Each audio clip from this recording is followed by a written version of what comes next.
What's up, everybody? Welcome to We Have Cool Friends, the cool show where we interview our cool friends about the cool things they're doing. I'm Greg Miller, and this is Chloe Dykstra. Yay! Thank you, guys. Two guys. Of course, star of the second most successful kind of funny video of all time. Oh yeah, this is how we're starting. Love and sex stuff with 2 point whatever million views. Tim's always rubbing it in my face. That's what I should have rewatched that before I came in. No one should go search for it. I don't think that's what we're saying, but I'm just saying it's been a very successful thing. How are you, Chloe? I'm doing good. Thank you for coming all the way up here to hang out with us. Yeah, I'm happy to. I love San Francisco. That's pretty much why. Chloe, of course, you're one of our cool friends. Oh, thank you. You've been very around. much. I mean, since what, the beginning of Kind of Funny? We've known each other for a long time. A long time, but you were, I always go back to, you and Alfredo were our correspondents at E3. Yes. Our first independent E3, you and Alfredo running around the show floor with us. That was so much fun. I balanced an entire, I think I had a Diet Coke on my head for a whole segment. And I don't think I ever mentioned it. No, of course not. Why would you do that? Isn't it way better to leave the audience wondering? That's true. What was she doing? Why was there that Diet Coke there? Chloe, the way I like to start the show is, how do you describe yourself? Oh, God. How do I describe myself? So many people are watching right now and they don't know you. They missed that Diet Coke can. They haven't seen the second most popular Kind of Funny video of all time. I'm a friendly troll. A friendly troll? I'm irreverent. I love dogs. Okay. And video games, obviously. Yeah. I don't know. I think that's probably I think that's pretty much it. Yeah? Dogs and video games. That's your life. And balancing cans of Coke on my head. Yeah? Yeah. Interesting. Yeah. I like that. I like that you didn't go to a job. You know what I mean? I think so many of us default to, I'm an on-camera host. I do this thing. Well, yeah, but that's the thing. Is like I feel like I've done every job imaginable at this point. When you work at Machinima, you kind of have to learn every job. Yeah. So yeah, I mean, it's hard to say. I've produced, I've directed, but mostly, I guess, on-camera host. Sure. For video games, for nerd culture the stuff. Nerd That's culture. my favorite term in the room. That's real up and coming. When you meet up with executives, look, we're looking for some nerd culture stuff. You're just like, yeah, I got some stuff for you. Here you go. Yeah, I've done that before. Here's what it looks like. Yeah. So that's the thing about you, Chloe Dykstra, is that when I think of the LA scene, I think of you being such a vital part of it, right? Because I've known you down there doing stuff forever. And it's always that thing of when you bring up Machinima, right? I remember when you were doing the Machinima stuff, it was right as the Kind of Funny as the Titanic was going down. Exactly. You're the one who ruined it. You're the one who brought it down. You're welcome, guys. But it was always that thing of you were doing the stuff we were kind of doing just in LA versus San Francisco. Yes. Not as well. Hey, man. That's why we have a show called We Have Cool Friends. I don't know where I was going with that at all. How does that journey begin? Have you always been in LA? Yeah, I grew up in LA. Yeah, you're born and raised. One of them born and raised LA kids. I'm actually third generation, so that's very rare. That's very rare. Yeah. All right, cool. Mm-hmm. I don't think it got to my soul. You don't think so? I don't think you would never know. I think that, weirdly enough, I think when you're raised in LA, you kind of have a better filter for LA bullshit. Really? You know? So I think that, yeah, I mean, it's weird. People who come to LA are the ones you're like, don't trust this guy. Don't trust this person. Yeah. But that's not always true. There's a lot of really wonderful people. And the game industry is, one of the reasons I was so drawn to it is because of how wonderful the people are. I snuck into my first GDC pretty much, and my first E3. I had a badge that said Geronimo. Please don't ban me from E3, guys. That happened to you. Oh yeah, okay, yeah. I got banned from E3. Probably somebody like yourself, some up and comer walked in there, rugged good looks, great beard and glasses, and was like, "I'm Greg Miller," and they were like, "Oh, the guy looks like Greg Miller." That's what I've seen before on this Twitter, whatever this person's showing me. Mm-hmm. So you're born and raised in LA. Yeah.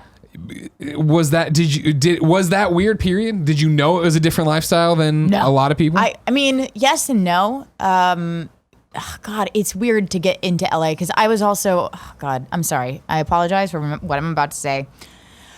I started modeling at 13. Here we go. And I was in a lot of commercials. And I ended up just getting so pissed off about it. And I hated it so much that I quit at 22.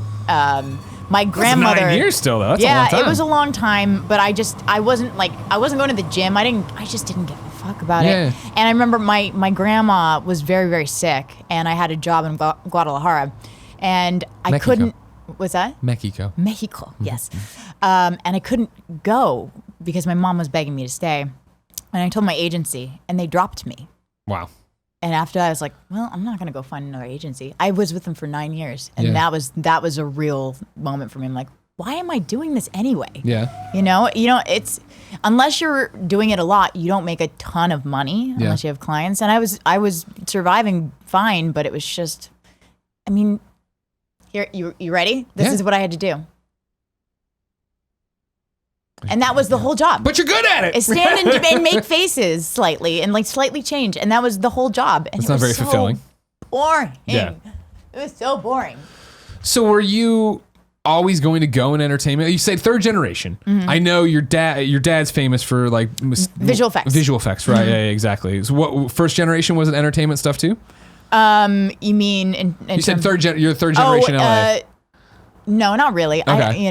My grandparents had a door store. They sold doors. Okay, maybe they probably. I bet a door got sold to a production. So yes, Hollywood production. very, so very likely. Yes. Yeah, exactly. Yeah, but they were in Burbank, and So, but both my dad, my mom was a tour manager. Okay. She repped Supertramp. Oh, my goodness. Bob Marley. Okay. Yeah. So she did. She had a crazy life. Yeah. Yeah. It was an interesting. It was my mom and my dad. They're complete polar opposites, and they created me. And I remember when I was a kid, I'm like, "There's no way I'm not related to these people." And as I got older, I'm like, I'm a perfect 50-50. Exactly. Guys. Perfect 50-50. So isn't that how it works out for everybody? I feel like you don't see it till it's too late. Yeah, and then you catch yourself doing or saying oh, something God. or like the same hand motion. You're like, there oh it is. That's my dad. There it is. Yeah, 100%. Mm-hmm. So your dad, visual effects, he worked on some big stuff. He did some stuff. Yeah, a couple things. Some of the big ones, right? Yeah, one of them was Star Wars. So, yeah, Star Wars. Yeah, it was Star Wars. Yeah, that was a big deal. That was a big one for him. Yeah. And it's one of those where I don't think about it ever because I know the Dykstra name because of you, and then I'll be watching a movie and it'll pop up, and I'm like, oh, that's Chloe's dad. Yeah. And they're like, what, really? And I'm like, yeah, you didn't know that? Yeah, Chloe's dad. Everybody knows you. He does so much stuff. Sometimes I'll be watching a movie and I'll see my dad's name. I'm like, oh, I didn't know he worked on this one. Yeah, right? Yeah. So is that for you to be a kid getting raised in Hollywood or LA, Los Angeles, the greater Hollywood too. Exactly, right? Is that one of those things where he's working on stuff, but since he's not on the poster and he's not in the star and like you don't like, I feel like he was on the poster quite a bit because he was the visual effects lead, right? Yeah. And I think that there was a lot of value in visual effects for a minute. Sure. Not as much anymore now. Now it's all them computers. Yeah, it's a different kind of industry. Kevin. Yeah. Screw you, Kevin. Get out. Oh, I'm sorry. You're the best. It's really his wife. He doesn't do anything. She's the one drawing stuff. But like, so that's happening. Do you understand that that's a huge deal? Like your dad's doing all this awesome stuff. Like, I'm raised in the suburbs of Chicago, right? Mm-hmm. Heavy equipment operator, and my mom's an office manager. So it's like you think about what it would be like to be James Cameron's kid, somebody famous's kid. I wouldn't say my dad's James Cameron. I would. He invented a camera that was motion control, which is really cool, right? Yeah. I actually got to see it a couple weeks ago in person. Right. You put up some stuff about this, right? I did, yeah. So it's my dad's favorite child. My dad, it's interesting because my family had a very weird dynamic, right? Okay. We were friends. We weren't family. Really? Normally a family would sit at a dinner table and talk about their day. My dad would go downstairs, make his food, go back to his room. Really? My mom and I would get our food, go back to our rooms. It was very much like a roommate Only child? situation. Yes. Okay. Yeah, and my mom had me when she was 40. It was a good accident. It was a happy mistake. And so, my mom didn't even live with my dad until she was 9 months pregnant and got kicked out of her house. We have a very odd family dynamic, and I love. Wait, she got kicked out of her house at 40? Yeah. Well, I mean, it was a whole thing. She didn't get evicted for something she'd done, but she was 9 months pregnant. She had to move in with my dad, and it was a very unique situation. So I was an adult young in a way, Sorry, whenever I hear that, I just hear old soul in my head, and I was not an old soul, but I just I was treated as an adult since I was young. And is that good or bad, do you think? Neither, just life? It's both. Yeah. I think there's good things that come with it and bad things that come with it. I moved out when I was right after I turned 18. Okay. I went to England when I was 17 and after I left school. So I was very independent. So that's a very cool thing to be a very independent, you're also only child. It was good. I mean, you miss that family thing when people are like, because my mom and dad had separate rooms. Like I didn't even think that was weird. And when people are like, "Your parents slept in separate rooms," I'm like, "Yeah, but yours have one in room? the same room? What do they? How? Where do they put all their stuff? Yeah, exactly. There's one closet in a bedroom. Yeah. But it was definitely an interesting childhood. Sure. Mm-hmm. Okay. I like it. I don't know anything about you outside of what I know you contemporary wise, right? So it was like I said, of like, we can dig in. Sure. We can do a little therapy session. No therapy. I'm not trying to, uncover your worst secrets or anything like that or make you cry or anything. My dad, no, it was great. I mean, I still am close with my parents. They're interesting folks. Do they still share a house? Yes. Okay. They're still together after I think 30 years. Are they married or are they just chilling? They're married. Nice. They got married on my 8th birthday. Awesome. That's awesome. We had a joint birthday wedding. They're still together. That's really cool. Yeah. That's really, really cool. But like I said, polar opposites. My dad's very much like a robotic. He's just socially awkward, doesn't like to go to things, but he's brilliant. He's so smart. Yeah. My mom is, I love you, Mom. She's batshit. She's totally batshit. Very outspoken, just completely out there. And I look at them, I'm like, how does this work? Yeah. How do you guys maintain this life? How did you find each other? Yeah. So like that's what I'm like. I'm slightly robotic and a little socially awkward, and then I also have my mom sort of like, fuck it, I'm just gonna say what I want to say. Yeah. It's a little bit of both. So when you're in the throes of it, you're living in this house, separate bedrooms, and everybody's eating in their room or whatever. Are you thinking the entire time you want to do something in entertainment? You want to stick around in LA? Nice segue. That's what I do. That was real good. You like what I do? Smooth. I'm here. That's why they pay me the Patreon bucks. When I was young, my dad would take me to sets, and he took me to the Batman Forever set. That's awesome. It was amazing. Yeah. And it's not like it is now, like, because now it's all of it's green screen. Yeah. And so this was sort of the time between, like in between where they're starting to get into digital and stuff like that.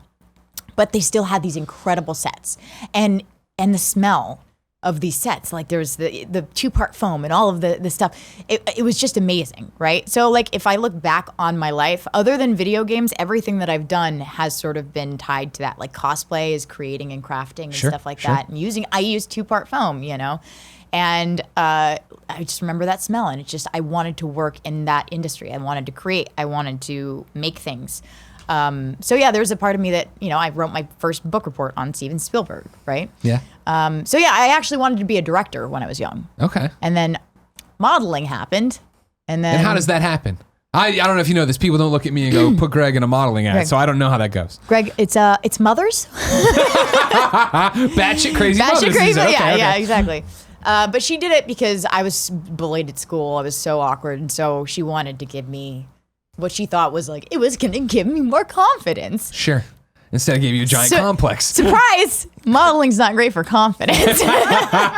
Don't eat anything. Don't eat anything. But I actually did grow a very thick skin because of it. Growing up in LA, modeling, dating in LA, fucking nightmare. Like, it's nuts. Yeah. It's a completely different lifestyle. And that's the thing that throws me about it is like coming to visit LA, it's nice enough and everything's cool, but I can't imagine growing up there, let alone growing up there involved already in the entertainment industry, right? Yeah. I was doing my first extra gig on Stuart Little at 9 years old. Wow. Yeah. And that was amazing too, because they built out Central Park in a soundstage. Which is amazing. I mean, it was mind blowing. You walk in and there's sky everywhere, and it's like Las Vegas, like is it the Palazzo that has the sky in the Venetian, right? And they have this pond in the middle of the soundstage, and they have boat races, and the boats are on tracks, and it's just like it's mind blowing. Yeah, it's so much. It's so cool to see what happens to create a scene, a boat racing scene. Sure. But now, did you get into that because, again, now you just wanted to be dragged along to work, or is it that like you wanted to be an extra? It. I mean, I just liked being on set. I loved. I can imagine. Yeah. It felt home to me. Yeah.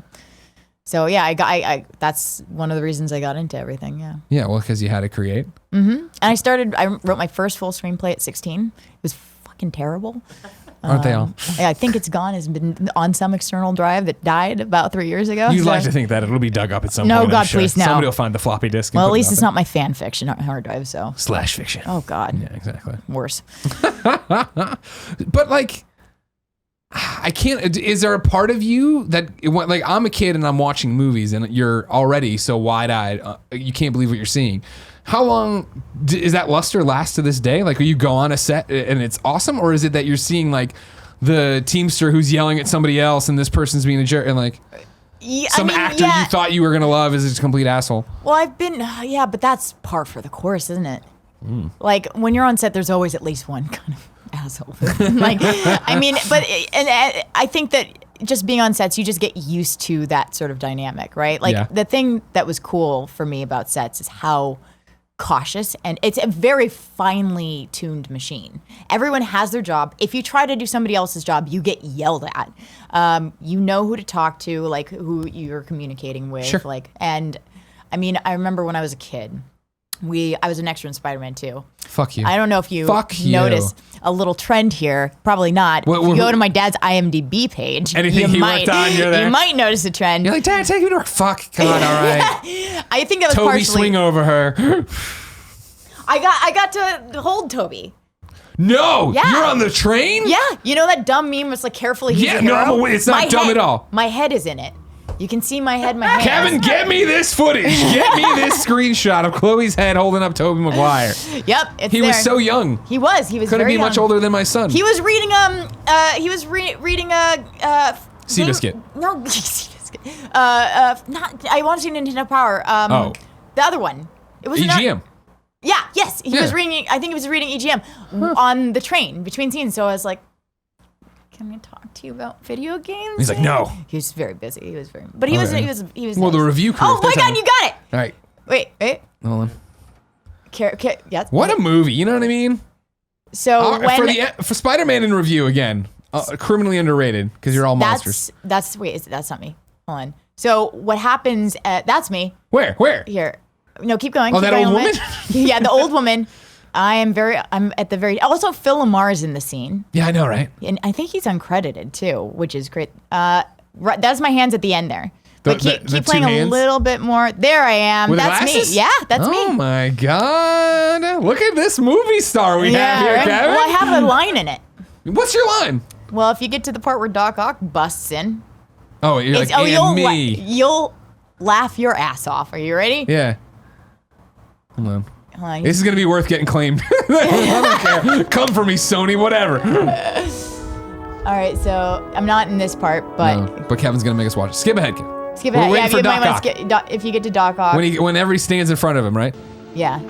I think that's. Are those Sam's kids? I think this is basically. There's a scene for everybody. There's a scene in every movie where it's the producers and directors' kids. Yeah. And I'm in a lot of those.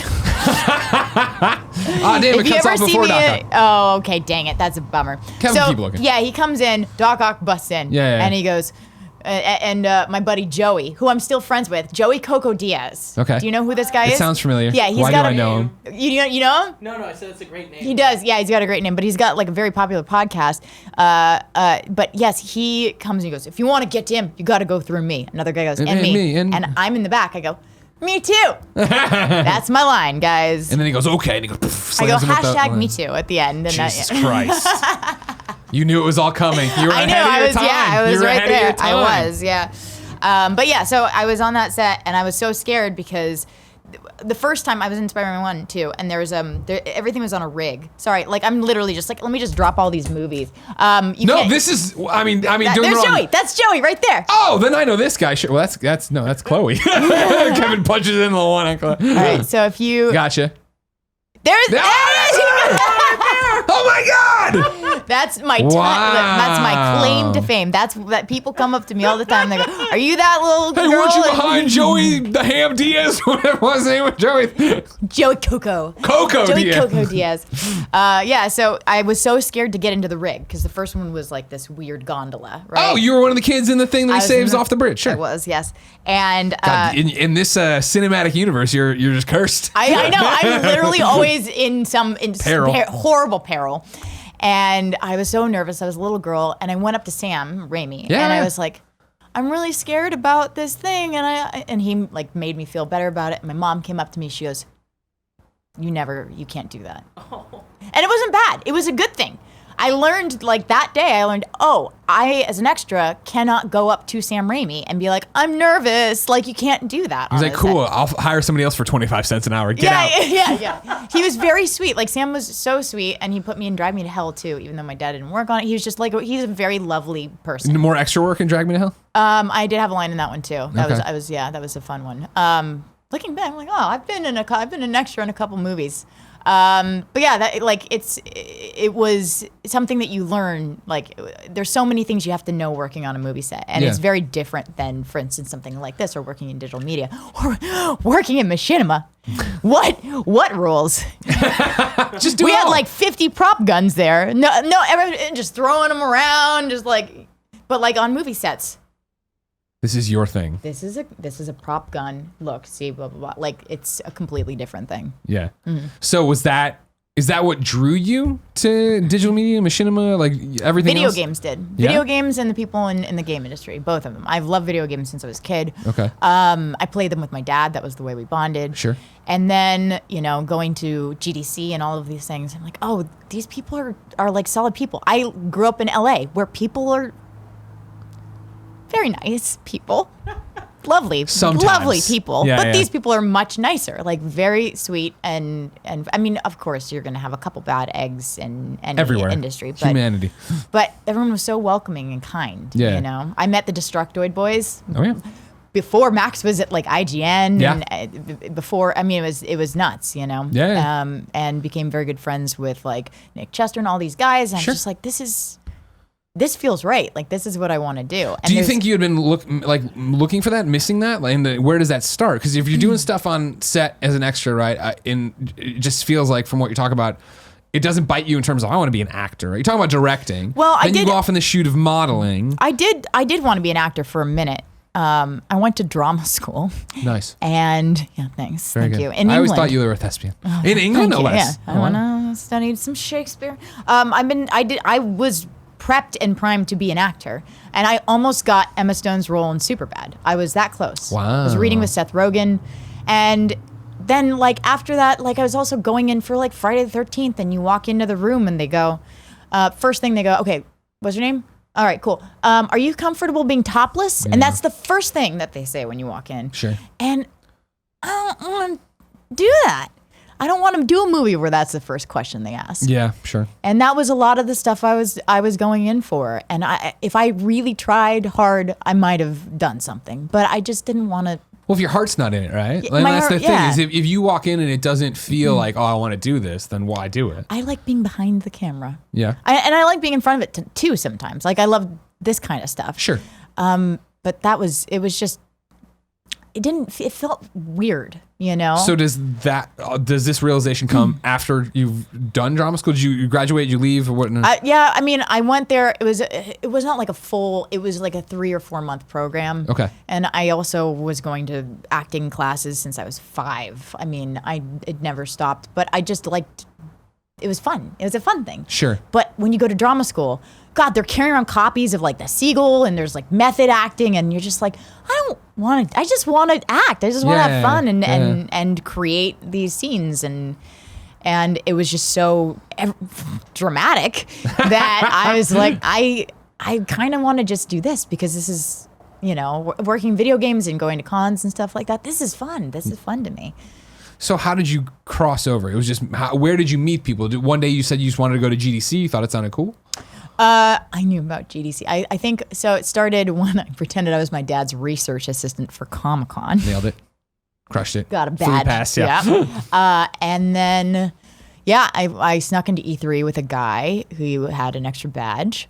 And then after that, I started hearing about GDC, and I was like, I want to go. I drove up with my friend who was a game developer, and it was the best time ever because it was just, GDC is just all game developers and press, and it's so like clean and simple and great.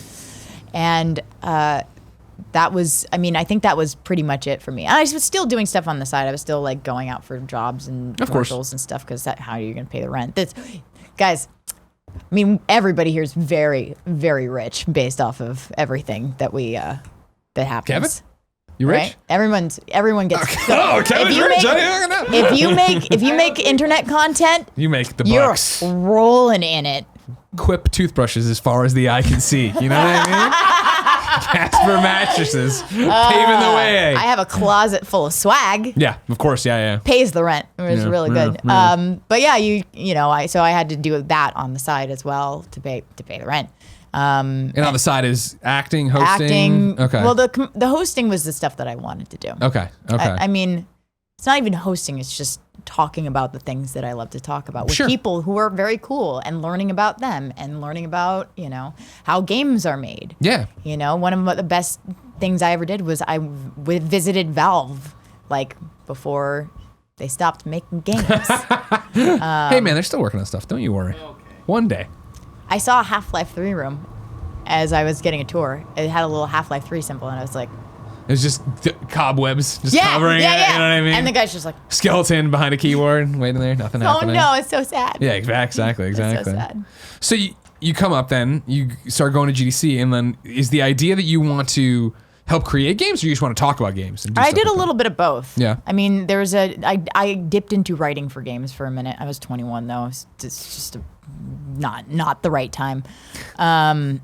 Also, it was for Heavy Rain on the Vita. What? I wrote, yep. I was one of the writers up for that, but I think they went for somebody else. I don't even know if that game got made. No, it didn't. I don't think it did. That's news right there. Yeah. Heavy Rain was going to be on the Vita? It was going to be a new. Well, sure, obviously, but in the same kind of vein of it. Yeah, and I got to play with the Vita before it was the Vita. Yeah. Like, this is how long God, I'm aging myself. But NGP, I remember it well. Yeah. Yeah.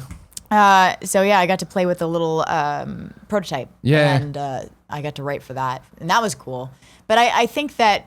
Did you write your work and then submit it, and then the job just got canned or whatever? So they liked the idea, and then they went with a more experienced writer, somebody who'd actually written a video game before. And Gotcha. that's just what happens, Sure. But I still do screenwriting. Like, I still kind of split time between games and I still like to write. Like, and I am producing a short film in like a month or two. That's awesome. Thank you. And then I'm in the middle of maybe selling another screenplay, and that's the kind of stuff. I like to do both. I like to do everything. Well, and you say you like to do both, so you're still writing video games, or you're... I'm writing movies. Well, I know that, but you said I split your times between the writing the screenplays and video games is what you said. You used to be playing? Talking about games, Gotcha. like I want to Gotcha. make... So, like, for instance, a video just went up. I'm working with Hard Drive Magazine. Oh, nice. Yeah, so I love it. I reached out to them like, we got to do some stuff, man. Like, Yeah. And they were absolutely all over it. So we went and filmed a bunch of videos that are coming out, and you can check them out too. Hard Drive's YouTube. Get my over little there. plug. There, I like but it. I tweeted it as well, so it's up there on my Twitter. That's awesome. Yeah, I love it. I'm so proud of it. Like, it's if you can put video games and being irreverent into one video. Yeah. Hi, that's for me. That's all for me. Is that what Machinima was? Yeah, I mean, Machinima, like I said, it was like so it was like the Titanic, and we were the band playing the music as Sure. the Titanic went down. Sure. And it was, I remember working there and going, I will literally never have another job this great. Because Machinima, not as finely tuned machine as, your average media company. But it was like the Wild West in the best way. This was what, 2016? It was 2016 to 2017, 2018? Yeah, something like that. I'm real bad with timelines, but I was there for like 2 years. And it was just great. I mean, the culture was awesome, and everyone there was great. And we just basically, they said, make stuff. And so I made a pilot called Co-op Connection, and I sold it to Facebook. Yeah. And we had a show, a dating show. This was my baby. I wanted this so bad, and I ended up getting to make it. But yeah, it's called Co-op Connection. And basically the idea is to separate two people, and it's like the dating game. And you separate two people, and they play video games. There are three bachelors or bachelorettes, and they can determine, they play co-op games. They pick one based on their experience playing the game, and they keep doing that. And then eventually you get down to the last two, and they go on a date themed like the video game. Wow, that's a great idea. It was so much fun. They just never made it? No, we made it. Oh, okay. It's up there. But that's the thing with Facebook. digital media. It's like, out there. It's an out ocean, there. Ocean of content. How would I find that? Exactly. Yeah. That's the one problem I think that people are facing. Like, my God, you kidding me? you've built like this awesome thing. You have like, I mean, this is amazing. But you worked your ass off to do this. Like all of you guys worked your asses off to do this. And you have this place and people know who you are. You have legitimacy. It's amazing. But if you just start making digital content, it's very difficult to start building stuff up, right? Oh my God. I mean, I feel it is for us. You know what I mean? We talked about it at the beginning, or I didn't drive it home earlier when I did Cam's episode today, right? It was the same thing of like, well, remember, like, we're on, I didn't even do the rigmarole here because we don't have the ads yet because we're recording in advance. The fact though, that it's on Spotify now and it's on iTunes and it's on YouTube and it's on our team. It's like, wherever you're getting it, consider, if you don't mind, going and liking it somewhere else, right? Because it helps us in discoverability and do all these different things. We don't have people to advertise our stuff. Yeah, exactly. There's no advertising budget, really. Like, what and that's how it's been. I mean, Machinima was lucky we had Warner Brothers, but even with advertisement, you know, it's just that was kind of going out, and you know, it's just tough to find the right place now. Like, where do you stream now? Everywhere. Twitch, YouTube, Mixer, Facebook. There's so many things. And Periscope. I'm up there. Jeff Gerstmann does that thing from his car. I don't even know what the hell that is. TikTok. Oh God, TikTok. Don't get me started. It's just all over. There's nowhere to go. No. There's everything. It's everything and everything. Yeah. Instagram. Everything has like a streaming capability. Sorry, this might be boring for you guys. Now I was just getting real deep cut here. No, don't worry about it. That's what they're here for. They're here to listen to us rant and rave about how hard it is to run a digital empire. Everything has a different problem. You know what I mean? Yeah. Like Facebook. It's Facebook. Twitch has weird guidelines, and the audiences are angry all the time. And then, sorry, not all audience. Hashtag not all audiences. You've got a great audience. So, and then Mixer is still like an up and coming thing, so you don't know where that's going to go. But the problem is, this is all boring. You have to build an audience somewhere. But it's not boring because it's fascinating to me, because even with you, I know you as Chloe, right? And I know you from working with you, and I've seen your stuff before. But it's like, I'm not trying to cast you as your crazy mother, but like you are one of those, like, in the industry, like, free spirits. And I don't mean like in the way, but I mean like I don't know where to send people to watch Chloe Dykstra content, right? Because you do everything, and it seems like you're just in the wind. And it's like, wherever I go, I go. I kind of am one of those, like, I mean, I have worked for so many different companies. I've done so many different shows. I've done things with different people. I mean, it's kind of hard to even say where to go now, sure, right? Yeah. Because I wasn't somebody who, like, planted myself down and went, all right, I'm going to build my own empire. I was like, I want to hang out with everybody else in their empires. Yeah. You know, and I mean. Do you regret that? No. Okay. I think I might have a couple years ago, but like, I mean, I think there's a part of me that wants to start doing something, but I don't know exactly what it is, because I don't want to make shit content. And I feel like there's so much shit content, and so many people like shit content. So how do you make something that's good content? How do you give people the veggies and make them really taste good? Right. Yeah. You know, and you guys have figured it out. You guys are the chefs, like the amazing chefs. Thank you. No, but it's true. Like it's hard to make good content and draw people to it, because people just want to see cringy TikToks, or like people running into rooms that are covered in soap and then falling and hitting their head. Sure. You know what I mean? And, that's hilarious. Or talking to the camera and like burn somebody down, right? Yeah. I mean, like Jake Paul and Tana Mojo or whatever got married. I don't know what the hell is happening. I don't know what any of this stuff means.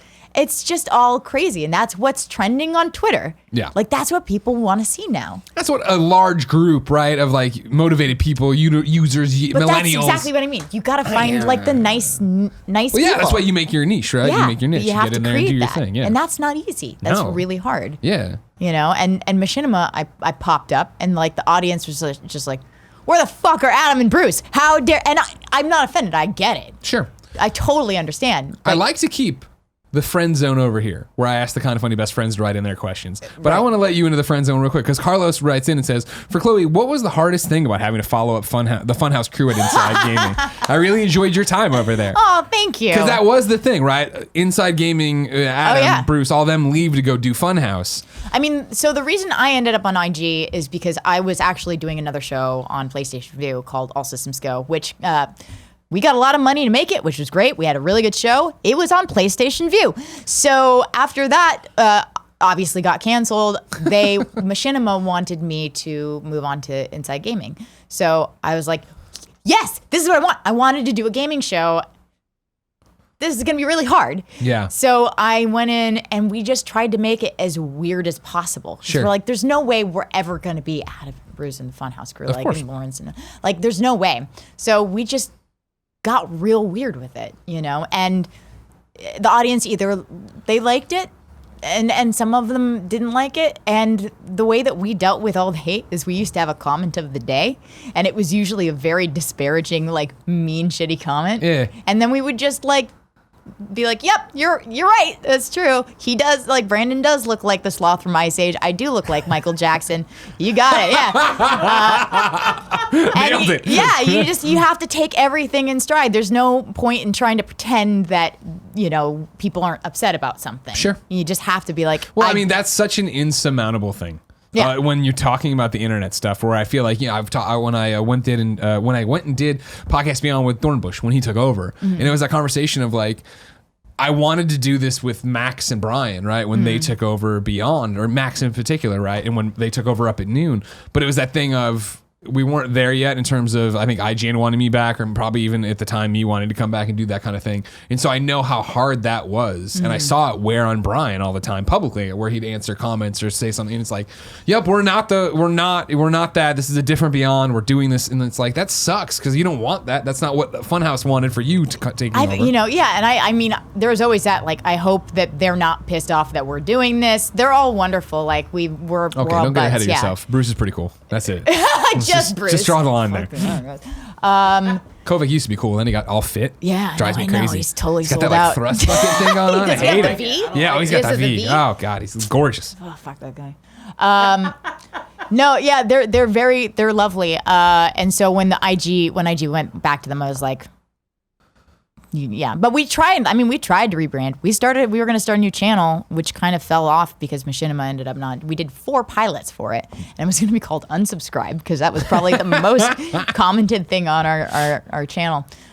So we were going to do that, and then that just it didn't happen. It's still something I would like to do. Like, I still would love to have a show, not fully like yours, but dissimilar to yours. Like, I wanted to do like a video game variety show, and there's still stuff like. There's still stuff that I would probably do. Oh, sure. Right. I'm just sorting it out now. Yeah. Mm-hmm. Do you think about doing it on your own, or is that something you have to, like, would you do your own YouTube and like, I'm going to do it all myself, bootstraps? No, I've never been like a person who wants to just be alone on a show. Sure. Like, I like having other people to play with, and I think that it's important to have other people to play with, because they bring their own energy and ideas. That's why this works, is that we all collaborate, right? And you guys have an amazing chemistry together, and you all figure it out. Like, I would have done. We have cool friends, and would have been me still at the kitchen table talking to people, and it would have been fine. But I mean, like, it's cool to have the set design. It's cool to have Tim think about, like, it's cool to have Andy making thumbnails better than I'd ever. You know what I mean? Like, little stuff like that goes so far in terms of whatever's happening on that show, and not to mention that Tim can bring in his own guests, Nick can bring in his own guests. Everybody talking to people that they're passionate about talking about, and having a conversation that goes somewhere with. Yeah, and that would be something. I mean, I definitely am facing obstacles. It was a rough year, but I would love to do something like that. Yeah. It has been an interesting year for you, no? Yes, it has. Yeah, I remember at E3 this year where Jen commented of like, oh yeah, we were at that Airbnb last year, and I was like, oh right.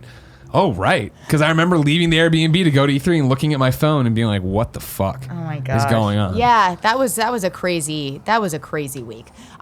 It's funny because I intended to fuck it, let's just talk. I mean, we can talk about it if you want, but I as much as you, I think if you gave the nutshell, people understand what's happening. We can get to whatever part you want to talk about. Yeah, we can do that. Yeah, I wrote an essay about emotional abuse, and I didn't name my abuser because I didn't want it to be about that, but I think I gave too many details, and it wasn't intended. I didn't even post it. I don't know if you know this. I posted it nowhere. I showed it to some friends. It went up. It was supposed to go up later, and it went up by accident because I rescheduled it. It wasn't supposed to go up that day. And luckily, I'd done like 20 drafts of it just to make sure. And I rescheduled it, and it posted by accident. And I found out because my mother texted me, and she said, "Oh, can I post your thing?" I was like, "My what now?" Yeah. And it was the last day of E3. And I showed it to my friends who were social media managers, and they were like, It's not going to go anywhere. You'll be fine. It's going to be fine. I woke up the next day and I opened Twitter, as I usually do, and I opened trending, and I saw my face. And it was horrifying. It was one of the worst moments of my life, and I freaked out. I went downstairs, I had my coffee, and I just sat there and just sort of stared ahead going, okay. And originally, like, the response was very positive and sweet and supportive, and then it turned, right? And there's a lot of people going, basically people were demanding evidence of this thing. And I can't do that because if there was a lawsuit, I can't just publicly release evidence. I have to protect myself, especially when you're going up against somebody who is extraordinarily rich and you are not. So you're telling me the Spider-Man 2 royalties aren't still rolling in? They were pretty sweet. And then they got down to about 2 cents a check. I gotta get this framed.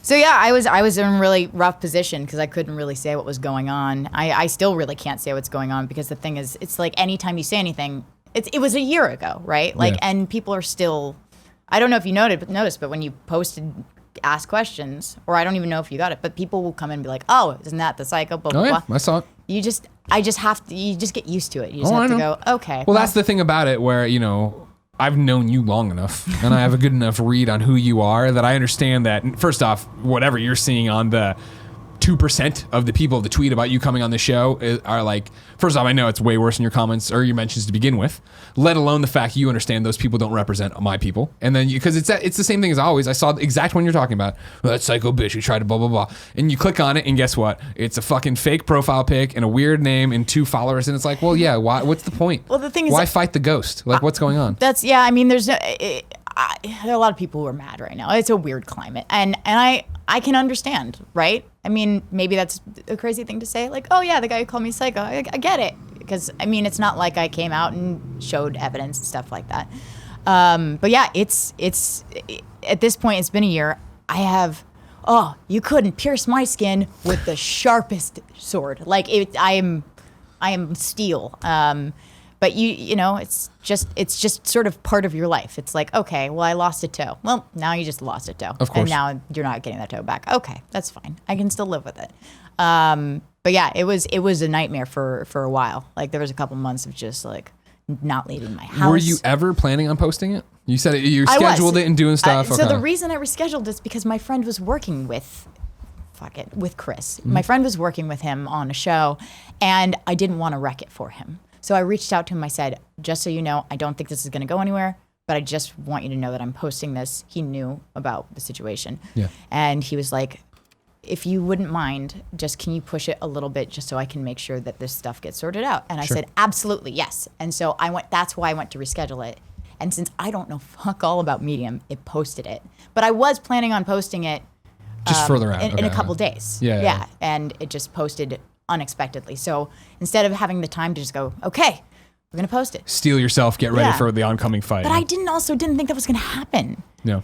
Because I didn't hashtag it me too. I didn't post it. I didn't think it was going to be what it became. Yeah. I really didn't. It was honestly just telling a story of something that had haunted me and hurt me severely. And it was hoping that other people, men, women, whoever, would see that and be able to see, like, I'm going to compare it to the Aziz situation, right? Aziz was not a monster, right? But that is a situation that happens so much. Every woman that you know has been on a date like that. Recap it for me too, because I don't follow the trade stuff. I remember Aziz, my snapshot, he went on a date and brought her home, and there was a lot of pressure. I think she was a journalist, if I remember correctly, or no. Maybe she was. She was a photographer. Okay. And he had pressured her, and she said she was uncomfortable with it, and he kept pushing. Gotcha. And it's a very bad thing to do. Like, don't do that. Man, woman, it doesn't matter. Just don't pressure people. We've probably all done this at some point. Like, not to the extent necessarily that Aziz did it, but you've pressured somebody, but he pressured very hard. And the problem is also the power dynamic because he was a celebrity and she was not, right? And so does this make Aziz a huge monster? Did he respond saying, no, that never happened? He apologized and he's trying to fix it, right? And my situation was sort of similar in that I wasn't saying that he was a monster. I was just saying this is something that happens so regularly, right? This happens to so many people where they don't realize they're in an emotionally abusive relationship or a toxic relationship, and they don't recognize the signs because it is so insidious, right? And that was the point. And then it turned into this person accused this person, and he posted screenshots, and this is this and this. And then, you know, I got labeled as a false accuser because I could not fight. I literally couldn't. There was nothing I could do. Yeah. So I just sort of sat there and I was like, this will eventually go away. So that's basically what happened. I mean, there's a lot more to it that I cannot say. There's a lot of really nasty stuff that happened. And I did not take part in the investigation because there was a lot of bad stuff that was happening. But I just sort of just threw my hands up and I was like, just go for it. Like, this is obviously not something that I want to be a part of. Like, this is below the belt stuff. Sure. Don't want to do it. Sure. And that's, yeah. Did you expect, I think it's so simple to sit there and once you're sitting there with your coffee and it's live and you understand that this is a thing now and you're trending. Obviously you expect the hate. You expect, and even though I want to get back to what you said, where the guy who called you psycho, you're like, I understand to an extent. Like, oh, that was a nice comment. That's a nice one. Yeah? Yeah. Did you expect did you expect it to help the way it has? Because I've seen that. I've seen so many people reach out to you, right. especially the after the fact. The thing is, I'm focusing on the negative because that's what we do naturally as humans, right? You go, oh, well, this, but you put up a YouTube video, it gets 100, or it gets 99 great responses and one bad, and it's like, the one bad that you want to respond. You want to call them out. You're like, hey, dude, how can I make this better? Exactly. Right? Yeah. That's just sort of naturally what you want to do. Like, not even just as an entertainer, but as a human, sure. right? You want, you know. And it was. I had a lot of positive response. There were a lot of really wonderful people who came forward and said, thank you. I did not realize I was in an emotionally abusive relationship. Yeah. There were a lot of people who tagged me on posts on Reddit saying, like, this sounds like this kind of relationship. You should remove yourself or go to couples counseling. And so there was a lot of good that came from it. And there's always I don't want to say it's the vocal minority because I don't know how many people disliked it. I mean, honestly, in the big grand scheme of things, this is such a minor thing. It was a he said, she said situation. It was a toxic, abusive relationship, and it's over. It's done. He's moved on. He's doing his stuff, and I've moved on, and I'm doing my stuff. But there are like fucking mass shootings and all of this horrible stuff, and this was just intended to be an essay, and it just life of its own. Yeah. So you hear so much negativity. There's so and the support. I was told this, and this is true, but like when you post something like that, you get a ton of support, but it always falls off because they go, "We love you, we believe you, thank you," and then they go away, and then the angry people stay. Yeah. That's just what happens. Oh, sure. So that was an interesting thing. It's been over a year now, and I still constantly get that stuff. You know? Sure. But it's like I said, it's just like losing a toe. I can still walk. That's the new normal. I can still walk, but it's, you know, every once in a while your shoe doesn't fit your foot doesn't fit in the heel, and you know. Lots of things to jump out of that conversation, but number one, like, I understand what you're saying. It wasn't a minor thing. You're not allowed to sweep it under the rug like that. And yes, I understand bigger, horrible things, whatever, like more people. Sure. That's not how we quantitate any. That's not how any of this is. You didn't deserve that. Nobody deserves that. Thank you. You understand that. And I know you understand that. Yeah, I can't imagine that morning with the coffee, let alone even now, right? Because we've all had internet drama. We've all had it. But I mean, like, for it to be this thing in what you're talking about, to go from a very intense, personal, not private thing you're about to share, but share with what you think to be a small audience, when in the end it's on TMZ, and then it's the laundry list of everything. Every day there was something new. Every day. My grandma was dying. She literally died in the middle of this. Yeah. The day before she died, one of his exes came forward and said, nothing happened to me. And that I was at her deathbed for a week. I did not leave her retirement home. And I was just sitting outside, and I got that news. I'm just sitting there going,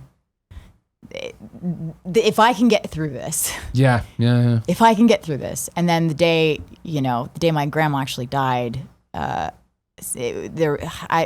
shouldn't say that, but there was just a lot of cruelty coming from that side.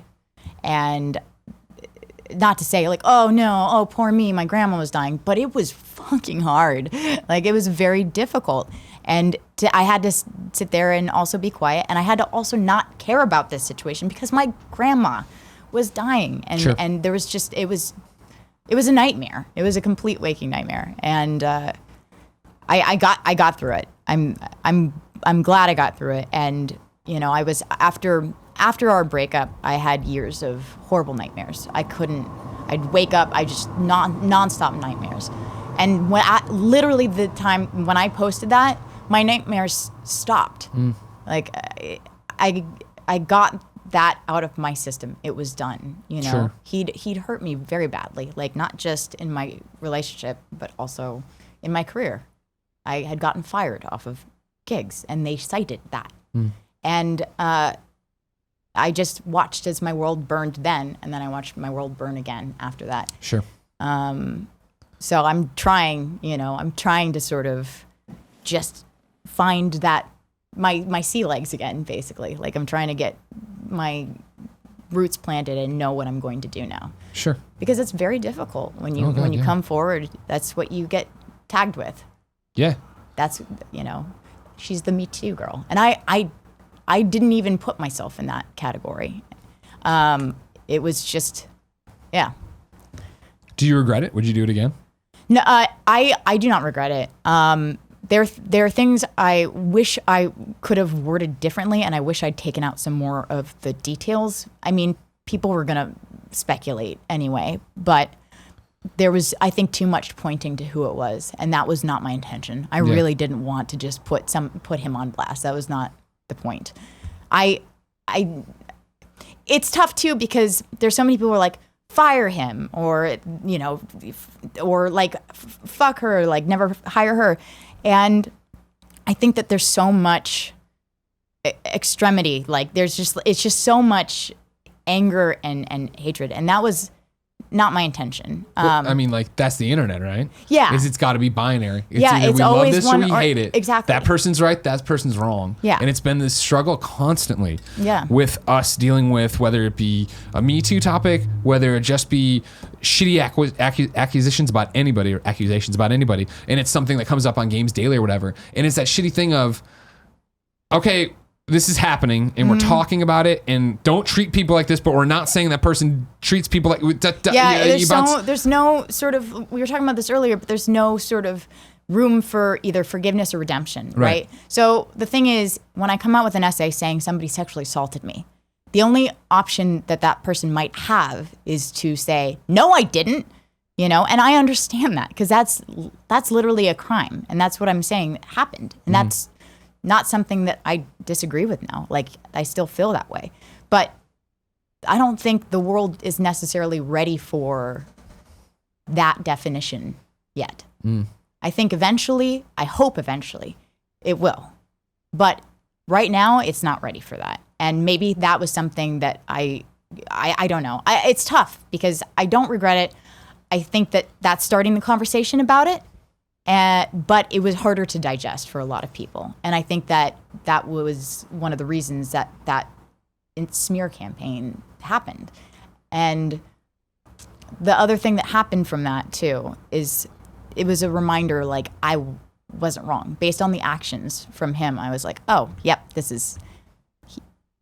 hasn't changed, right? This is still the same person, right? And that in itself was very cathartic to me. I was like, okay. And I managed to, I keep saying this, but I managed to move past that, and I had such a wonderful group of friends around me supporting me and loving me, and I figured out something which I think that a lot of people haven't figured out yet, which is none of it fucking matters. Because as long as you're happy and you have good people around you and you find a way to be happy in your own life, you know, and fulfilled. Fuck everybody else. Exactly. Right. Yeah. Totally. It was something that I DGAF in the biggest way now, you know, and yes, I can't be, I said I'm an open book. I can't be a fully open book just because, oh God, well, I've already like said a bunch of stuff. You don't need to be either. I mean, it's no, but you know, me just talking about this is like, okay, it's reigniting something, right? Sure. But it's something that I can't really normally talk about, you know. There's like a fine line there, you know. Do you think it's working? Do you think it's getting better? You said earlier with the guy, that's that psycho bitch or whatever, the comment that on Twitter, right? And you're like, earlier when we were back there, you're like, I get those kind of comments, right? It's chemotherapy. Yeah. You know, sometimes you have to have the bad to get to the good, right? And like I said, a lot of people are resisting this, and understandably because they feel like they're attacked. And that's not, these Me Too people, like this Me Too movement, this is not attack on all men. It's literally just saying, don't do this. Yeah. Don't try to fuck people at work. Like, don't, you know, it's very simple. Like, it's not saying all men are horrible people. It's just saying, don't do this, right? And a lot of people are just taking that as an attack. And, you know, on sides, whatever, but like there are people who are very extreme on both sides, and that doesn't really get the conversation going. It just gets people blocked, you know. And I think that's a major problem, that it's very hard to have discourse with people. Well, especially in our social media age of 280 characters and that's it. And how do you talk to the guy who called me a psycho? What do you say? Oh, no, I'm not. Here are my records. Right, and that's the problem, right? Yeah. And that's the issue with all this is that, you know, I for a long time talked similarly. You were talking about, you know, the vocal minority versus the silent majority, and for the longest time I used that to paint, not good versus bad, but positive versus negative. Yeah. Where when you look at a comment section and it's really negative, it's usually because there's a vocal minority. But Tim and I have talked about it in the last year probably of like, I have to stop using it the way I'm using it because I'm not using it right. The real vocal minority is anyone willing to talk about something in the comments or tweet you, whether it's positive or negative for the most part, right? It's people who feel strongly enough about. And what usually motivates people to feel strongly? It's anger, right? It's when I had a bad restaurant experience that I go and I fucking give them to. And if I had a great restaurant experience, I never think to go leave a nice response on Yelp. Exactly. Like that's not what it's about. And so it is that thing where I do. You look at the vitriol you get, right, or anybody who comes out and speaks, right, but then you do have those real conversations, whether it's just us talking about the real things, or internally, me as a man, right, or whatever, as a person, thinking about like the times you start hearing this and like, I'd like to think I've never done anything horrible, right, but you look back on interactions you've had or jokes you've made, and it's like, oh fuck, like yeah, that person laughed. But like, was I funny? Or was that just like haha, this guy sucks? And did I ever get a second chance to prove I don't suck? And they don't listen to the show and they don't. And it's like that thing of like, I would like to imagine in the same way I've talked about it so many times in our content of what I get privileged enough to do is let anybody who's listening learn from my own experiences, right? And the lessons I learned of like in college of like, why you shouldn't say, I don't like this thing. Don't call it gay because that's not what you mean. Yeah. But you grew up thinking that was fine. And you said that was and like. Well, we all are guilty of saying, not maybe all of us, but most of us are guilty of saying something edgelordy when we were young. Totally. You know, and the truth is that doesn't make you a bad person. It makes you an idiot kid. We're all idiot kids. And you just look back on that and you go, okay, that's something I shouldn't have said. And I was wrong to say that. That was a mistake. That hurts people. And I feel bad about that. And I'm sorry about that.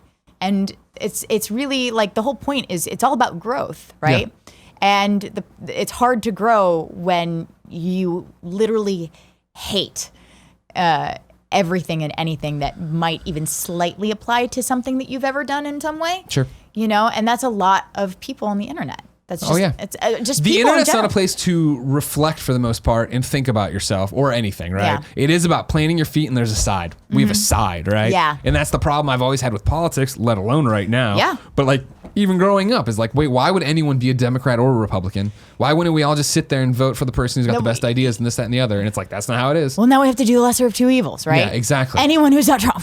Yeah, exactly. You know, I know. and but there is, yes, I don't support Trump. I don't like Trump. There are people that I know who are like, fucking Trump supporters should die. Like, no, they shouldn't. I don't believe that they should. That is a very extreme thing to say. Right. You know? Not to mention, once you say that, you can't get the genie back in the bottle to then talk to anybody rationally. Yeah. They're not going to listen to you again. Yeah, exactly. Yeah. It's just having, it is. We paint the two sides and there's no rational conversation. So for me, I actually don't have, I think I have 2 people blocked, but that's because they were very extreme. But I don't block people because, and a lot of people will disagree. They go, just block them, just mute them.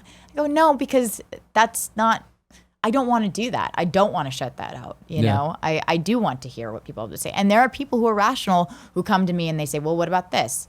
And while I don't necessarily talk about it on Twitter anymore, just because I'm trying to move on from it, I will sometimes respond to things that I don't agree with. And if they're really bad, I'll make fun of them, make them look dumb. But if they are rational human beings, then we have that conversation. We'll have conversations about it. Yeah. Like this weekend, I tweeted something apparently very controversial where I said, hey guys, maybe for 40, don't date someone under 25. How dare you? I already regret saying it now because people are going to get really up in arms. I wasn't trying to police what people do with their lives. If it's consensual, it's consensual. It was just kind of this is a weird thing to do. Who knew that I was going to get, there were maybe not thousands, but hundreds of people who were furious at me for even suggesting that. Yeah. And for the record, I dated much older when I was younger. I've had 4 relationships where I was dating people in their 30s and 40s when I was under 25. Okay. And so I was like, this doesn't usually work. And it's not, you know, like, would you ever date somebody God, who? no. Yeah, exactly. Because it's a very simple thing. You just look back and you go, oh, would I have dated 23-year-old me? No, I'm 30. And that's the 7 years thing, difference. Right. You know? Thinking back to that part of it. Yeah. And of like who I was, who anybody, like it's, you know, I've told the story before, I think on Kind of Funny Podcast or Game Over Greggy Show, but like, I remember when I was in college and I was away and we were at college and I was like, we're all adults. This is awesome, right? When you're 23, you're like, I'm an adult. I am not at home anymore. I can make my own lean pockets. I'm doing whatever I want. I'm in charge of my own schedule. And then I go back to Mizzou for anything, and I look around. I'm like, you are children. Yes. You are baby. And I don't even mean it in like a condescending way. It's just like I look at you and I'm like, man, I never realized 18 to 21 looks so young. Yeah. So no, I could never think of dating someone that when I'm 36. Like no way. And look, there are exceptions. There's always exceptions, right? It's like me with space. Yeah. I don't like space video games, right? It's a turnoff, but there's Mass Effect. Come on. Yeah, like, exactly. Come on. You can't dislike Mass Effect. Well, I mean, people do. They got bad taste. Yeah. I'm going to have people coming after me about Mass Effect. I don't think the show's as popular as you think it is. The Kind of Funny Eyes is going to see it and be like, maybe I don't agree with her, but I'm not going to come after her. That's why that's a great audience. You know, somebody who may not agree with you. Don't fuck this up for me, guys. I just fucking stood up for you. I'm ready. Bring it. No, I've seen the fire of hell. You can't get me. I mean, look, this is actually the first time I really talked about that whole situation. I only ever spoke to Time Magazine. That was the only outlet I ever really spoke to about it. Because I was like, oh, no, I'm not Team Z. Leave my parents alone. Like, it was that bad. And so I spoke to Time a couple months afterwards. This is sort of the first time I've actually ever spoken about it. Well, thank you for sharing. Well, thank you. That's not why I invited you on this show. No, I know. I didn't get that feeling at all. But I mean, I guess it's kind of the elephant in the room because you know, I didn't forget about it, but I started living my life normally again, and I'd go to events and see people I hadn't seen in a year, and they'd do this. They go, "How are you?" And I go, "Oh yeah." What? Oh, right. Yeah. No, I'm all right. I'm okay. It's like what it's something, a very similar thing, different but similar, of like my first E3 after cancer. Like my final chemo is in December, right? You get to June and I'm worried about the next appointment, the next interview, the thing, and the amount of people that would come up and break down or like, and I was like, well, oh, right, you haven't seen me. No, I'm good. I'm alive. Don't worry. I'm good. It's okay. That's not my life right now. That's not where my head's at. That's not what every waking moment is for me. God, that's really interesting too. Yeah. You know, when it's like when you have a public, when you're going through something publicly and then people respond to that and, you know, it's very strange to oh my gosh to have people that you don't necessarily know. I mean, at Comic-Con, people I didn't know were coming up to me and talking to me. And that's the harshest thing, right? Where it's like people you don't know coming up and wanting to talk to you about this, and having them know this is their shot, so they're asking you the questions right away, and you're like, well, yeah. I mean, no one was confrontational. Yeah. I mean, it is definitely frustrating. There's definitely stuff that I cannot, like I said, I cannot say, and you're like, can't do this. And that's, I think, one of the harder aspects of it, because there are people who came up and said, I didn't necessarily believe you. I'm like, fine, totally understand. It was a he said, she said situation in the public, right? Yeah. And you go, that's all you can do. You could just go, I totally, you know. Cool. Cool. See you later. Thanks for letting me know. Yeah. But generally, the information I didn't need. If you just didn't talk to me, I would assume that was probably where we're at. But okay. But generally, everyone who came up was very nice. Yeah. You know, oh my God, I remember it was Christmas, and I went to a Christmas. I was like, I hadn't left the house in a while. Like I definitely hermited a lot after this. And Rob, who was my boyfriend at the time, took me to a Christmas tree place, and we went to experience Christmas. And we were waiting in line to buy some stupid stuff at the gift shop, and the woman looks at me and she goes, "I know you." Oh, Jesus, and I go, God. Please be wrestling isn't wrestling or something else. Yeah. Like Spider-Man 2. Spider-Man 2, yeah. And she goes, "You did the Chris Hardwick article," and I go, "Okay, here we go." She goes, "I believe you." And I was like, okay. But there's like those moments of like, oh no, please. Sure, where is this about to go? Where is this going to go? Which way are we about to go? Yeah, you don't know. It's I think, and I don't want to say it's because of getting older, right? I do think it's the Me Too movement in general, and whether you want to include yourself in that or not, right? But it's the fact I support it 100%. Oh, I know. I just know that you didn't hashtag it and this wasn't your thing, and that's not why you did it, right? It's the fact of, like, you're talking about, and I do think it's getting better, and there are conversations, but the willingness of the women in my life to open up about this. Yeah. Like, we were back there, right? And you were like, oh, no, what, I forget, you said. Oh, I was saying that every industry, but like a lot of the women in, for instance, like the game industry, we're all aware of predators, right? And we tell each other. Yeah. But we can't tell you guys. Like, we can't tell people. We just have to. You can tell me, though. But we can't. Like, that's the thing, is you can't, because that gets traced back to you, and then like there's this weird sort of like, oh, now that's the rat, right? She's the snitch. And as a woman in the game industry, like it's so easy to get in trouble for saying something like that, right? You never want that tied back to you. And not only that, it's not necessarily always your story to tell. It's somebody else's story. That's fair. Right? So I can't say like, well, this happened to this woman. Yeah. Because of this, you know, Sure. You can't do that. So it's like the list, right? The list that was released and quickly taken down. But we all... That one I don't know. There was a list of predators in journalism. Okay. And that was released and deleted. But we don't have a list. But Sure. we do let each other know. Yeah. You know? But it's that once all this started, I think the willingness of people like, no, I've been assaulted, right? And like, if they want, whatever details they put out with that statement, but of like, no, this happens all the time. Yeah, being you open just about don't know because you're not looking for it, and it's not part of your life, but our life every day, something like this is happening. Have you seen Welcome to Hell? No. It's an SNL sketch. Guys, check it out. It's called Welcome to Hell. It's fantastic. But it came out around the time Me Too started coming out, and it was just sort of like, you think that this is all like new crazy information. Yeah. Here's what it's been like for us our whole lives, right? Yeah. And that's like, welcome to hell.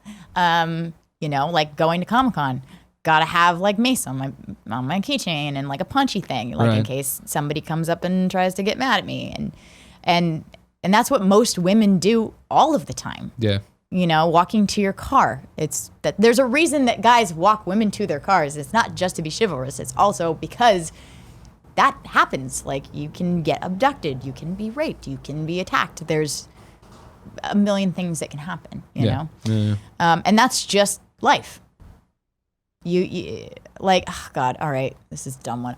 This is a very minor one, but I remember there was a guy, I was going out to brunch with my friends, and a guy, I went to hold the door open for a gentleman, and he took it, and it was very sweet. He was like, no, after you. And he goes, so I can watch you as you walk away. And in that moment, like, you know me, I want to turn and be like, fuck you, and have like the best comeback. But I don't. And you just stand there and you go, I can't walk because he'll watch me walk away, and I don't know which direction to go because he might be going that direction. What do I do? And it's terrifying. And that was a minor thing. Like, that's something that happens to women all the time. Like, that's a very common thing, and it's something that guys don't necessarily have that experience with, right? Yeah. The rejection can cause anger and, you know, all of that stuff. Well, yeah, it's the adage, guys are afraid women will laugh at them, and women are afraid guys will kill them, right? Yeah. Yeah. I've heard it so much since all this, and I know what I mean, since all this openly started being talked about. Yeah. Right? And the fact that, like, I'm talking about, like, I hope I haven't done anything horrible. I know when we were dumb kids in college, like, not catcalling, like, obscene, but like anything, like what were you thinking? But it was that thing of like, oh well, you know, and it's a and like you're with the older group, and they do, and it's just like all these stupid things that people would do, and that doesn't make them bad people. Like, that doesn't. That's the point I'm trying to make. It doesn't make people bad unless they continue to do it and don't take responsibility 100%. for their actions. I've done stuff that's stupid or shitty, and I will always take responsibility for the actions. I know that because you know. I know that, like, I looked back at my life journal.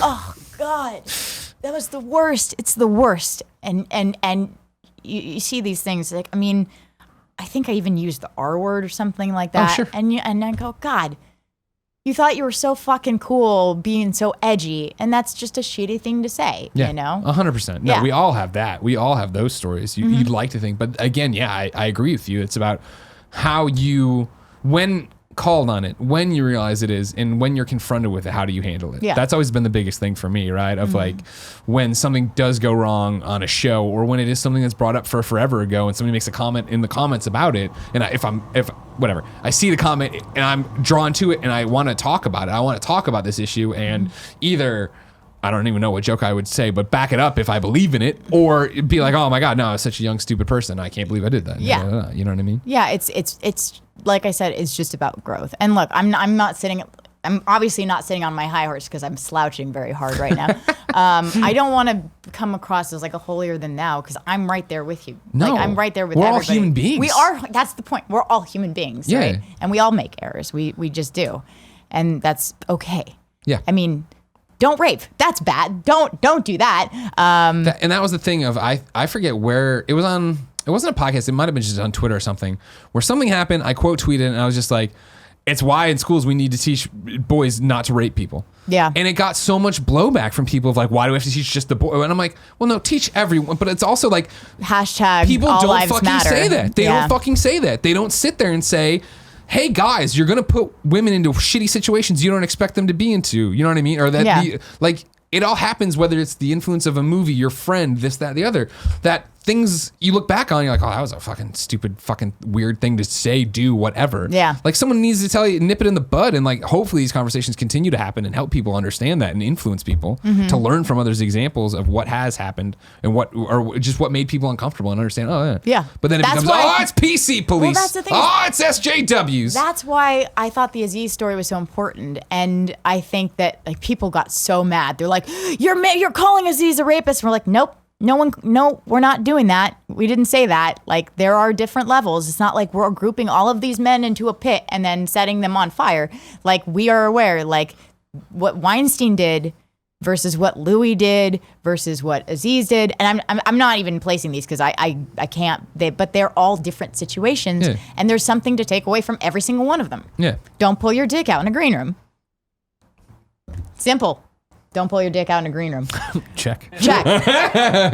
But there's definitely something to learn from every story for guys and girls. Like, yes, we focus a lot on men, and then because of that, men feel attacked. Yeah. And my audience is primarily men too, because I'm a gamer. Like, all of the stuff I've done is very like man-centric. And games are for men and women, but my audiences somehow have all generally become men, right? I have a lot of them. I did do a show called Pizza and Porn. That probably contributed. Second highest rated episode 11 sex stuff. That's right. YouTube video of all That's time. right, yeah. So it's tough to talk about this stuff because I just sort of play a game like, all right, well, how much is my follower count going to drop today? Like, how many people are going to be upset about this? But the thing, there's so many people who listen, they go, oh, okay. Like that's a very simple thing. But dating a 25-year-old when you're 40, that's the best. I mean, that's Chloe, something. I thought you were one of the cool ones. Yeah. I thought you were one of the cool ones. Oh my God. I'm going to take a nap now, okay? No, don't take a nap. Okay. Instead, we're going to talk to our sponsors, and then you're going to come back and tell me about this Cameron Cuff kid. Oh God, okay. Here we go. Cameron Cuff, huh? You're stealing, you're robbing the cradle, as they say, all right? That's my boy. It's robbing the race car bed. It's only 4.5 years old, younger than me. That's it. Yeah, that's not bad. That's not bad at all. No. Tell me about this guy. He's real great. He's a good dude. Like him a lot. Big fan. Big fan. Really like Krypton. You guys should check it out. Yeah. Superman's grandson. Grandfather. He's the grandfather. You've never watched the show. You don't know. I have watched the show. Fake it is fan. a good show. I like the show. Yeah, no, it's a good show. I like it too. I support my friends. Yeah. That's helpful. That's nice. Yeah. He's wonderful. Yeah. Yeah. I already got it from him. I want to know your story. When did you meet Cameron Cuff? When did you realize this guy? Oh my God. I want to adopt dogs with. So he told you. He's already. Oh God, what else has he said? Exactly. Well, the audience knows the story too. Oh boy. Okay, so we met at a really like a fucking Hollywood ass premiere party. I went with my girlfriend. She was invited, and it was fine. And it was at Chateau Marmont. It was the after party. And Chateau, if you know anything about Chateau Marmont, it's a joke. Like This is the one off Hollywood Boulevard, right? Yes. Kevin, this is where we interviewed Andy Serkis, right? Is that where that was? Yeah. It's the douchiest place in Hollywood. It's like where celebrities go and they're like, oh, look, I'm here at the Chateau Marmont. Take pictures of my Instagram. It's not. It's just bad. So I walk in. I'm like, okay, how long is this going to be? And I see this guy across the room, and it's fucking Clark Kent. I was like, why is Clark Kent at this party? Is something about to go down? And he was the handsomest guy I ever saw. And I was walking with my friend Zelda to, I think it was past the bar, to the bar or something. Yeah, right. She was named after Zelda. At this point, if your name's Zelda, I got to imagine it's related. Yeah. So I walked past this guy, and I hear, this is nothing like Comic-Con. And fucking clickbait central. I turn around, I'm like, what did he say? Did you just say Comic-Con? And he was like, yeah, I was just at Comic-Con this week, which is the one that I skipped, obviously, for obvious reasons. And he said he was promoting a show, and he goes, you're Chloe Dykstra. And I go, yes, I am. How do you know this? And look, at the time I was not technically in a relationship. I was hanging out with Rob a lot, but I was still like, I don't want to date anybody. So I was like, here's my friend Zelda, right? Yeah. And now I feel really bad because I said he's the handsomest man I've ever seen. Rob, you're extraordinarily handsome too. Rob and I are still good friends. Don't dress it up, all right? No, but I don't. Rob knows he's a troglodyte compared to Cameron Cuff, all right? Me and Kevin know. We know. Look at us. We look like Muppets compared to this Adonis. Rob is very, very attractive. So I introduced... Which Rob is this? Rob Kaczynski. Okay. Yeah. So I introduced him to my friend Zelda. I was like, girl, because she's just recently single. I'm like, go hang out with this guy. He's so cute. He's English. You'll have a blast. And then we found out how old he was. Because I think I was 28, which made him 24. Yeah. Yeah. I was like, can you drink? And I was like, oh... Well, that solves anything. But we went out and we had tacos, and he was really sweet. So we exchanged information, and we'd occasionally check in on each other on Twitter because we both have depression and anxiety. And he was just so sweet and lovely. And I think about a year later, he was in town, and he's like, I'm going to grab drinks with Zelda. Do you want to come? I was like, no.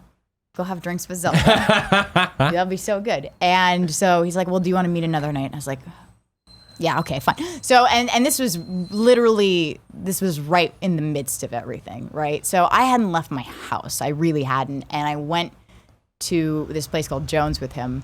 And it was literally the day that Chris had gotten cleared by AMC.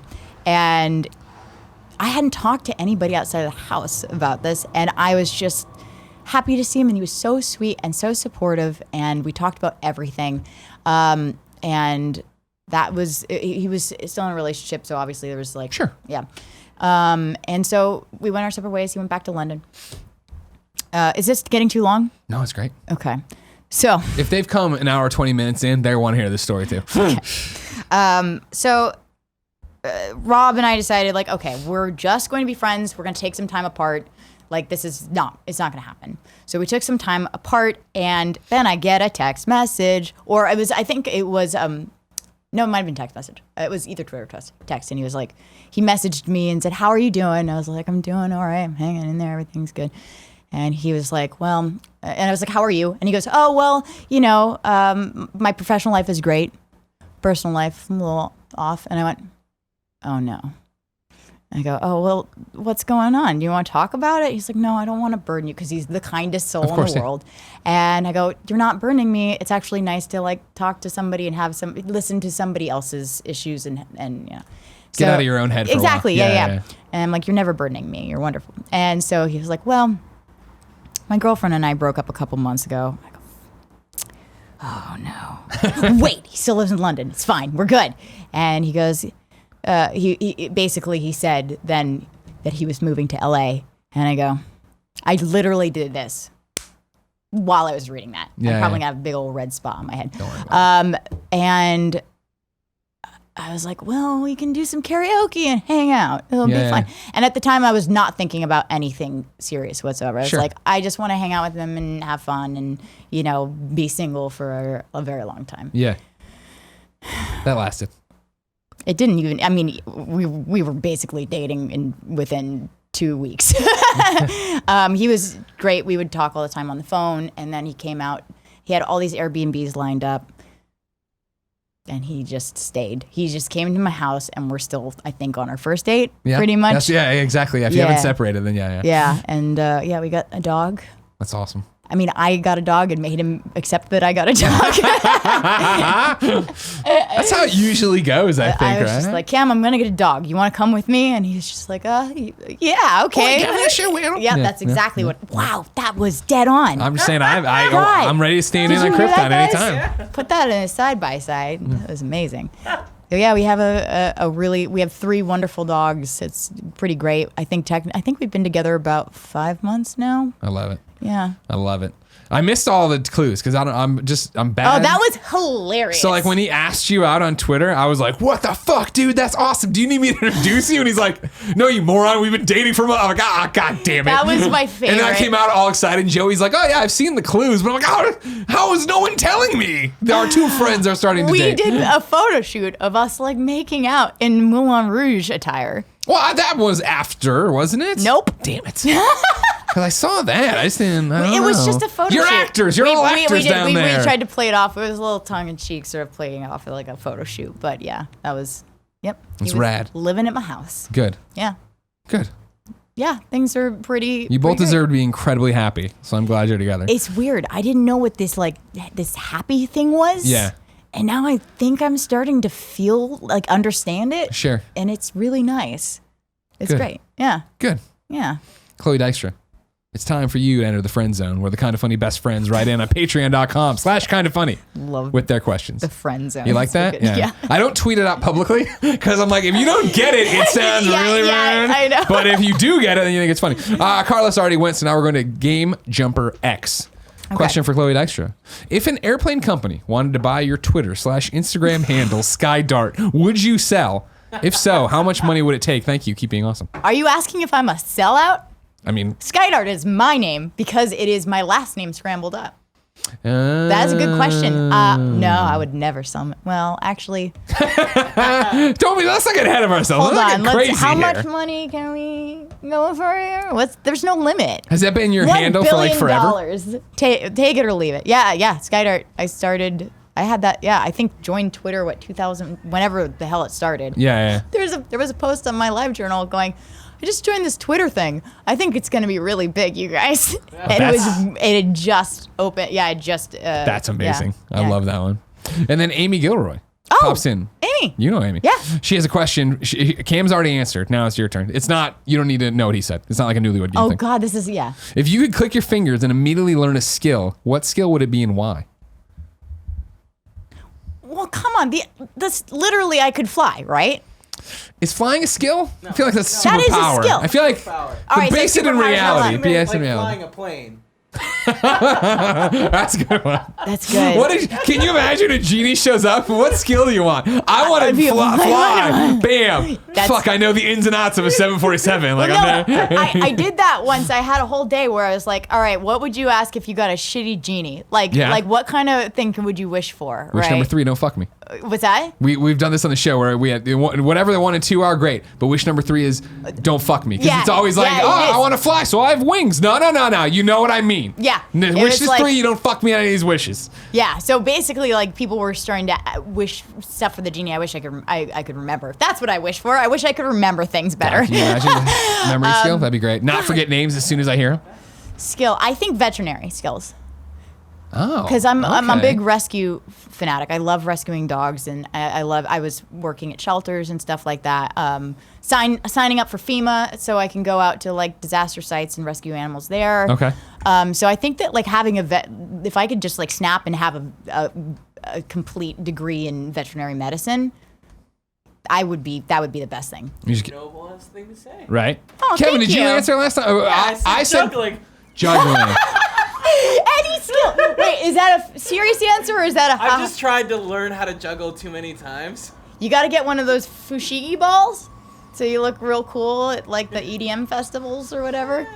See, that's the labyrinth of Jareth balls. You know what I'm talking about? Okay. I said piano. Cam immediately copied me and said piano, to which Kevin called him out and he said Spanish.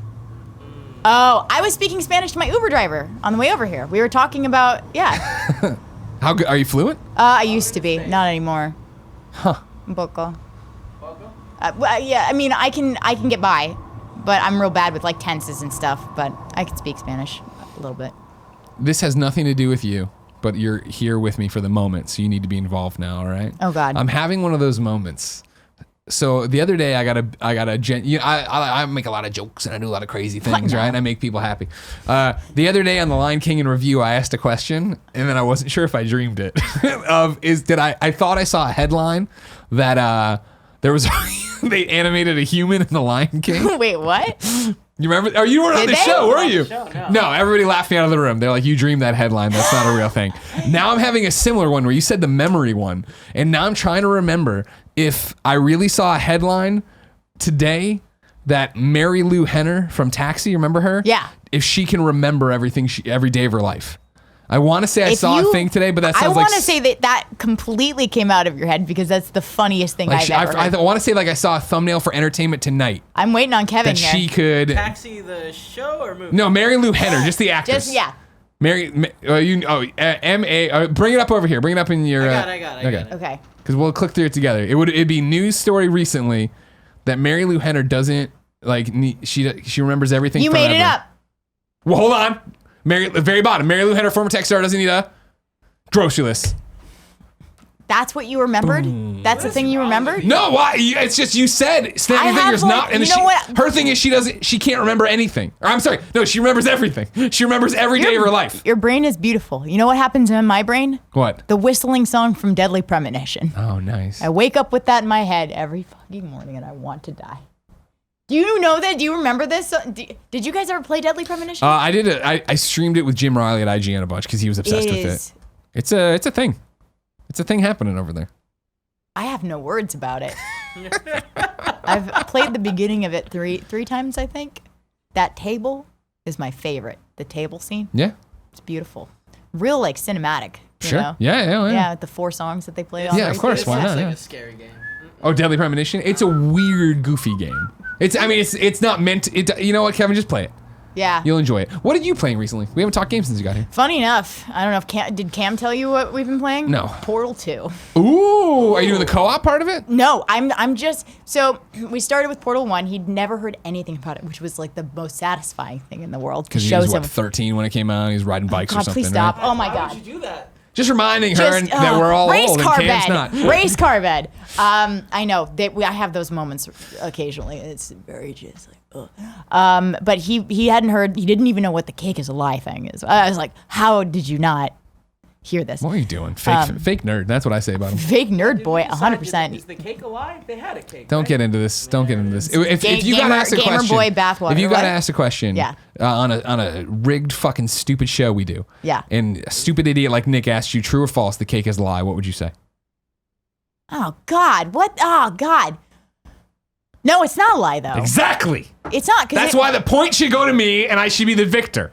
It's. God, I hate Nick. And then he cake- acts like, oh, God, I hate him. Yeah, the cake is there. It's there at the end. Yeah, because I would say. Thank you. You proved me. Yeah, you were right about that. Absolutely. Fucking Nick, he sucks. KFAF sucks. I love how I've cursed out several people on the show already.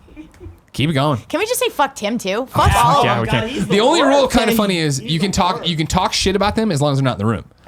So just me and Kevin. That's Just me and Kevin are safe now. Also, like, we can't really talk shit about Cool Greg. He's just. No one's gonna talk shit about Cool Greg. He's too cool. Yeah, yes, yeah. Okay, wait. Oh yeah, so Portal 2. So Yeah. I have a thing with significant others where I'm like, you have to play Portal and I have to judge you. Because, for instance, like, it not just how fast they get through it, but how they play it, right? Oh. So, for instance, like... So this is like your dating game show It from is. earlier. Okay. Yeah, but it's a very good tell. So, like, Rob, who was lovely, did not play with the sound. And I got mad because you have to listen to the story because that's the whole point of Portal. He's like, I don't need it. I'm like... What makes it fun? Get the hell out of my house. Yeah, it was tough. And, like, Cam was very good and he was listening. Got a little competitive, but you know, because... Good. You know, the other thing is the companion cube. How long before they just throw the fucking companion cube in the fire? Yeah. And he actually raised a very good point because he almost I had to stop him. I'm like, no, wait, don't do it. Just listen first. And I judged him a little bit on it. And he's like, no, but the reason I wanted to put it in there so quickly is because I wanted to show you that I'm really good at this game. And I'm really fast. And I'm like, that's actually really sweet. That's actually a really sweet point. Also, he would just leave you in the ditch as soon as possible. That's what also it true. really That's means, you know another what I good mean? point. Yeah, that's true. That's a good point. But yeah, like for me with the companion cube, it took me. I was like, no, there's another way. There's got to be another way. You can't make me do this. That's why that game is so brilliant. It is cool. It I is love torturous. Portal. It is so. Portal, It's still. Portal It 2. holds up Yeah. too. Yeah. It's real good. I hope they'll make another one eventually. Maybe. You Yeah, know? good You luck know, with that. I'm gonna keep wishing for it. Yeah, but how can they top 2? They can't. Great point, Stephen Merchant. Come on. So good. Yeah. 2 is amazing, and with the co-op mode. I mean, we're not going to get another one. No, we're not gonna. No. Okay, fine. It's over. It's Or dead. Left 4 Dead, Half-Life. Well, the people who made Left 4 Dead, though, they're making a new one now. Yeah, everybody's gone off to do their own stuff now. Yeah. So. Good for them. Yeah, no. Good for them. Good for them. I used to have a framed picture of Gabe Newell. Oh. Yeah, and now I'm just like, Gabe, Do something. dude, please. Do anything. Yeah. Please. Put something on a disc or a USB stick and leave it at medieval times. Oh my God. Ladies and gentlemen, this is Chloe Dykstra, my the cool ending? friend. That's it. That's what you get to say on your out. That's how you get to end it right there. Oh, God. What medieval times. If you didn't know, We Have Cool Friends is our cool friend show. We do it each and every Monday. You can get it youtube.com/kindafunny, roosterteeth.com, podcast services around the globe, no matter where you get it. Thank you so much for your support. You can ask questions to the cool friends on patreon.com/kindafunny. You can support us over there. No matter where you get the show, we'd love it if you went to the other platforms, subscribe there, thumbs it up, do whatever. That way, it can continue to be shared and shown and all that jazz. Chloe, where can people keep up with you? Oh, I'm at Skydart everywhere. Twitter, Instagram. I have Skydart on YouTube. I believe I'm Skydart on Twitch. Literally everything, pretty Just much. put Skydart into Just the Google Skydart, machine and then and you'll find her. find me. I just did some stuff, like I said, with Hard Drive Mags. So check out their stuff. They are the funniest. They are so good. Like, definitely follow them on Twitter because you will not regret. They're so funny. All right. Thank you for doing this with me. Thank you so much for having me. Anytime. Until next time, ladies and gentlemen, it's been our pleasure to serve you.